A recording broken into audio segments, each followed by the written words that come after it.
Assalamualaikum warahmatullahi wabarakatuh. Perkenalkan, nama saya Arila Zura dengan NIM 2111807.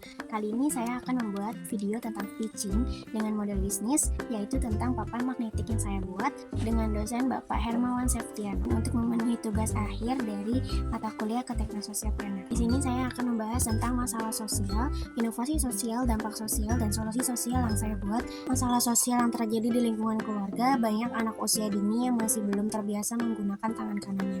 Hal tersebut dinamakan sinitralitas, yaitu kondisi anak lebih sering menggunakan tangan kiri dibandingkan dengan tangan kanannya. Mungkin di kalangan lebih sering dikenal dengan kidal atau kiri dari lahir.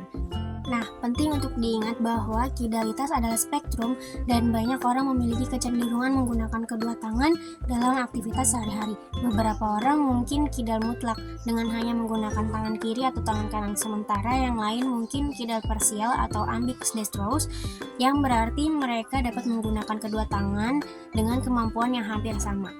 Solusinya, saya membuat produk yang dapat menstimulus anak dengan pembawaan kidal agar lebih bisa menggunakan kedua tangannya secara seimbang menggunakan produk yang bernama papan magnetik untuk anak dapat mengkoordinasikan mata dan tangannya dengan baik dalam kehidupan mereka sehari-hari. Inovasi yang saya buat, papan magnetik pada umumnya hanya berisikan papan tulis dengan spidol serta penghapusnya saja. Namun yang saya buat di sini disertakan dengan beberapa latihan motorik halus seperti mengancing, mengikat tali sepatu, menutup dan membuka botol, membuat beberapa simpul, dan menggunting yang nantinya anak bisa melakukannya dalam kehidupan sehari-hari. Dampak sosial setelah anak-anak menggunakan papan magnetik yang dapat kita lihat, yang pertama adanya kolaborasi dan interaksi. Papan tulis magnetik menjadi alat yang efektif untuk memfasilitasi kolaborasi dan interaksi antara individu atau kelompok. Mereka dapat menggunakannya dalam lingkungan kerja, ruang kelas, atau bahkan dalam lingkungan sosial.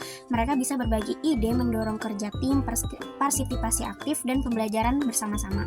Nah, yang kedua, dampak sosialnya ada pengajaran dan pembelajaran yang interaktif. Selanjutnya, dampak sosialnya yaitu pengorganisasian dan perencanaan. Nah, di sini papan tulis magnetik juga dapat digunakan sebagai alat bantu dalam perorganisasian kedua tangan mereka dan perencanaan kegiatan sehari-hari. Nah, selanjutnya ada kreativitas dan ekspresi. Hal ini bisa mendorong kreativitas, inovasi, dan pengembangan kemampuan berpikir visual anak. Anak yang menggunakan tangan kirinya lebih sering biasanya akan berdampak sosial, seperti mereka merasa terkucilkan atau dibully oleh teman-temannya. Nah, adanya papan tulis magnetik ini juga berdampak sosial untuk keterlibatan sosial mereka, di mana papan tulis magnetik yang ditempatkan di area umum atau ruang sosial dapat menciptakan kesempatan untuk keterlibatan sosial. Anak-anak dapat meninggalkan pesan, berbagai ide, atau meninggalkan catatan yang mendorong dialog mereka untuk berkomunikasi antar sesama, juga meningkatkan kepercayaan diri pada anak-anak. Demikian presentasi dari saya, kurang lebihnya mohon maaf. Semoga informasi ini bermanfaat. Terima kasih. Wassalamualaikum warahmatullahi wabarakatuh.